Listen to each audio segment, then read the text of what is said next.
Continuamos en UPAO Noticias, 5 de la tarde con 25 minutos, siempre en vivo a través de Vivi UPAO TV.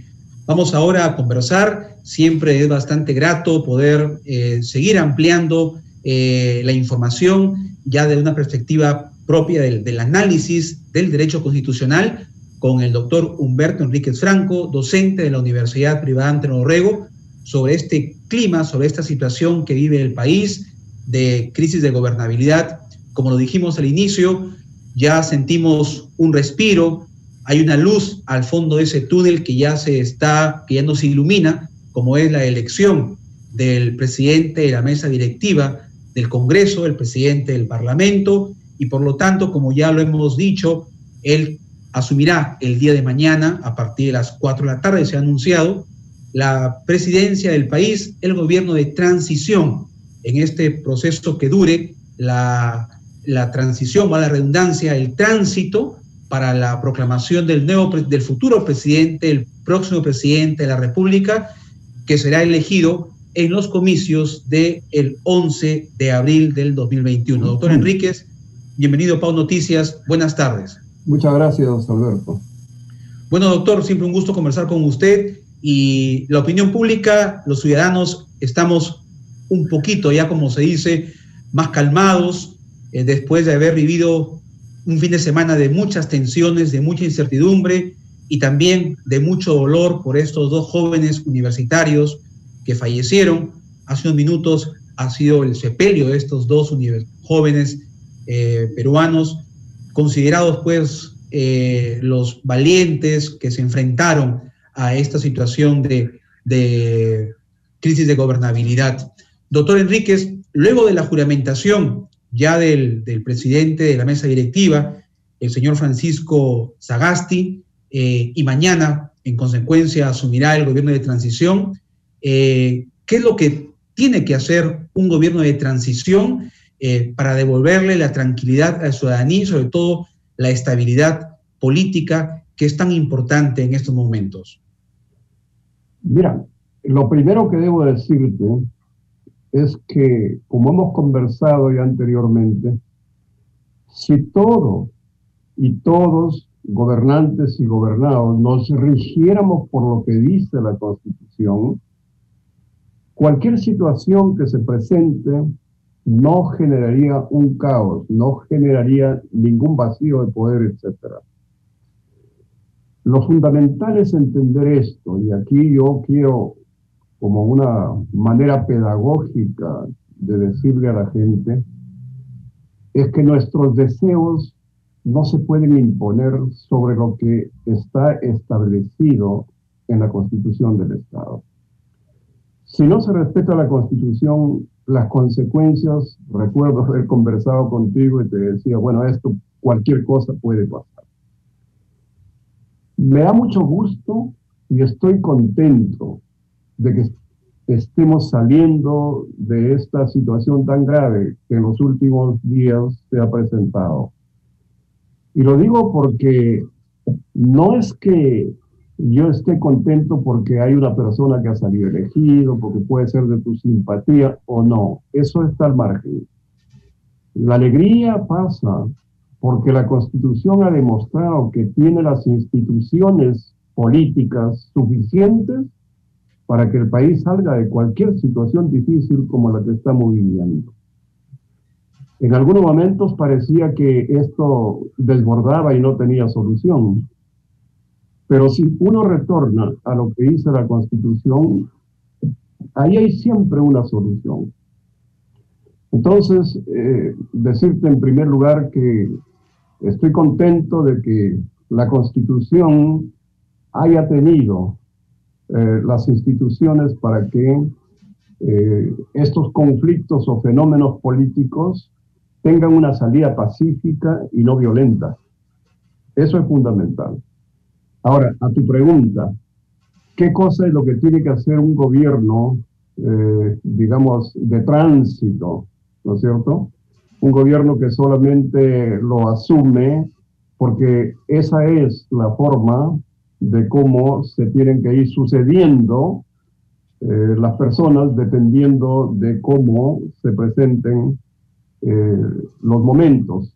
Si no hay el presidente, el vicepresidente. Si no está el primer vicepresidente, el segundo vicepresidente. Si no está el segundo vicepresidente tampoco apto para asumirlo, entonces el presidente del Congreso. Y eso es lo que uno tiene que aprender a respetar, porque eso es lo que establece la Constitución. En consecuencia, cualquiera que asuma, en este caso Sagasti, que ha sido ya designado como presidente del Congreso y que tendrá que asumir el cargo de presidente de la República, lo que tiene que hacer en este pequeño tiempo, en este plazo tan corto que va a gobernar, es asegurarnos que las elecciones van a ser transparentes. No le podemos pedir más cosas. Administrar el Estado y asegurar la transparencia de las elecciones para que el 2021 podamos recibir el bicentenario con un presidente que tenga realmente la legitimidad que le da los votos, que en el Perú son una exigencia de la Constitución que sea más del 50% de los votos. Eso es todo lo que tendría que hacer. Correcto, doctor. Ahora, lamentablemente, como también lo hemos dicho al empezar esta edición de hoy, lunes, nos conmueve y nos apena mucho que haya resultado a consecuencia de esta marcha que se iniciaron en el país a propósito de esta crisis de gobernabilidad, dos jóvenes, dos ciudadanos. ¿Quiénes son los responsables de esto? ¿Cómo podemos...? La ciudadanía está obviamente todavía indignada. Ahora los jóvenes siguen marchando por las calles, ya no pidiendo obviamente la salida de Merino, sino pidiendo justicia por la muerte de estos jóvenes. Bueno, mira, yo quisiera que tus palabras, como tú lo has dicho al final, sea lo que realmente se está pidiendo, ¿no? Justicia. Y que esa palabra no se transforme en venganza. Porque el país está lleno de odios, de revanchas, de incomprensiones. Generalmente el que entra al poder acusa siempre al que sale de todo lo malo que pueda suceder. Y eso es una tragedia que el país ha vivido durante todo este tiempo. Sí, ya no queremos confrontaciones de poderes ni de nadie, doctor. Así es. Que se haga justicia, Alberto, significa que el Ministerio Público y el Poder Judicial asuman el rol que les corresponde. Pero el presidente no tiene por qué meterse en un ámbito que no le corresponde. El presidente en el Perú es, de alguna manera, el que simboliza o representa a toda la nación. Por eso es que se dice que es el jefe de Estado. Y él tiene que proteger a todos. En consecuencia, la unidad del país, de alguna manera, está representada por el presidente de la República. Y eso es lo que tiene que saber un presidente. No puede ser polarizante. Para que polarice, para eso está su primer ministro, pero el presidente tiene que guardar la forma de mantener la unidad del país. Ahora, ¿quiénes son responsables? Yo te diría, Alberto, que para decirle a la población algo, que es lamentable mirar atrás. ¿Ah? Hay mucho dolor, pero creo que tenemos que tener una mirada hacia el futuro y que el futuro sea el que nos dé la posibilidad de vivir con mucho más tranquilidad. En el pasado, que se sancione a todos los responsables de estas catástrofes, de estas muertes, de estos dos jóvenes. Me duele en el alma, porque por lo general no son los líderes o los adultos los que llaman a este tipo de convocatorias, los que terminan con un balazo en el pecho. Generalmente son los jóvenes.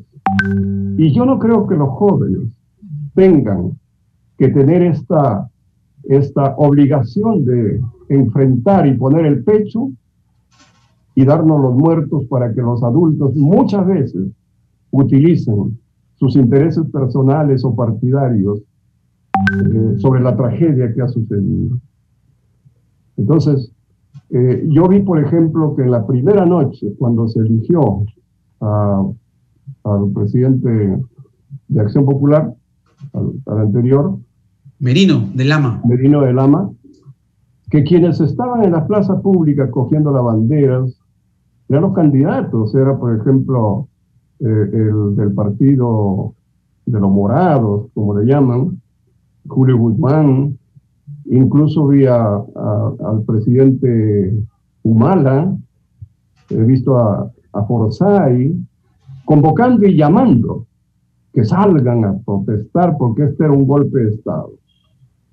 Entonces, luego yo no les he visto a ellos que estén en las movilizaciones porque ya los jóvenes asumieron este rol. Pero insisto, a los jóvenes no hay que ponerlos en una situación así. Los jóvenes son un proyecto en la vida y hay que luchar por eso. Hay que amar la vida y no la muerte. Eso es fundamental. Y la vida está en los jóvenes fundamentalmente, ¿no? Y que han tenido pues un rol preponderante porque han sido ellos los que han prácticamente protagonizado esta marcha, estas luchas, y puede decirse que gracias a ellos es que hemos logrado lo que ahora estamos alcanzando. Exactamente, Alberto. Mira, por un lado, se quería movilizar el país en la forma que se ha hecho, aduciendo de que había un golpe de Estado, que lo que había hecho el Parlamento era un golpe de Estado. Y entonces todos los periódicos y muchos medios de comunicación llamaban que salgan a las calles porque había un golpe de Estado. Bueno, constitucionalmente habían también algunos constitucionalistas que decían que podía ser un golpe de Estado. Pero eso no es verdad. Entonces se ha querido utilizar un supuesto golpe de Estado para llevar a la gente a todo este tipo de movilizaciones. Bien, doctor. Ahora sí. Déjame decirte una cosa nomás. Adelante. Aquellos que han empujado a que salgan a las protestas, de alguna manera también tienen cierta responsabilidad. ¿Y quiénes han sido? Los medios de comunicación, los periódicos. Yo los he visto y he leído. Salgan y salgan. Es algo preocupante, ¿sabes por qué, Alberto? Porque nosotros tenemos un decreto supremo que es el 174 del 2020, que ha decretado la continuidad del estado de emergencia hasta el 30 de noviembre, y según el cual está restringido el derecho de reunión. Y por eso es que van y lógicamente disuelven pues cualquier partido de fulbito que se juega o alguna aglomeración, etcétera. Incluso el partido de Perú, que quería jugarse con mucha población o con mucho público, tampoco va a poder. ¿Por qué es eso? Porque está suspendido. Entonces, si no acatamos lo que dice la Constitución, el problema es que puede desbordarse y tener las tragedias que tenemos. Yo lamento mucho la pérdida de la vida de estos jóvenes. Bien, doctor. Ahora ya en el contexto propio vamos a vivir unas elecciones. Ya van a desarrollarse las elecciones internas en los partidos políticos para empezar toda la campaña. ¿Puede afectar o cómo impacta la elección del señor Sagasti en la bancada o en el partido político, agrupación política a la que pertenece, que tiene aspiraciones obviamente presidenciales? ¿Pueden postular o no pueden postular? Bueno, legalmente no hay nada que los impida. Sin embargo, ya tenemos un antecedente, el antecedente de Paniagua cuando asume la presidencia, igualmente transitoriamente. El Partido de Acción Popular ya no presenta candidato. Y eso tiene, si se quiere, una fuerza moral en el sentido de que lo que se busca es transparencia, ¿no es cierto? Pero algo que impida que participe el partido de Julio Guzmán no existe, pues en la norma no existe ningún impedimento en ese sentido. Y yo sería una decisión ética del partido. Yo recuerdo que cuando se convoca elecciones, el presidente de la República es de un partido y sin embargo participa también en las elecciones con otro candidato. Así es. Doctor, ahora, ¿cuál es su opinión respecto a lo que ha manifestado el Tribunal Constitucional? La señora Ledesma, ella ya tiene una ponencia que propone declarar, pues, fundada la demanda competencial respecto a este caso tan polémico que originó la vacancia, lo que hemos conversado también con usted en oportunidades reiteradas, de cómo entender, cómo interpretar, y ya no al libre albedrío, lo que es la incapacidad moral permanente. Mira, la figura de la incapacidad moral permanente viene desde 1839 y hay 4 presidentes que han sido vacados. En el siglo XX tenemos a Fujimori y ahora el caso de Vizcarra.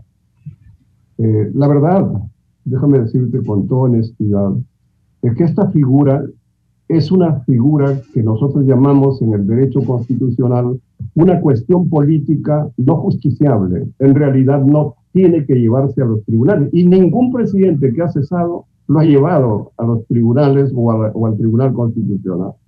Solamente se da el caso con el presidente Vizcarra. Entonces, el tema es que lo que puede hacer el Tribunal Constitucional en términos constitucionales es delimitar, si se quiere, o poner algunas causales, algunos límites para que no se haga un abuso de esta institución. Podría hacerlo.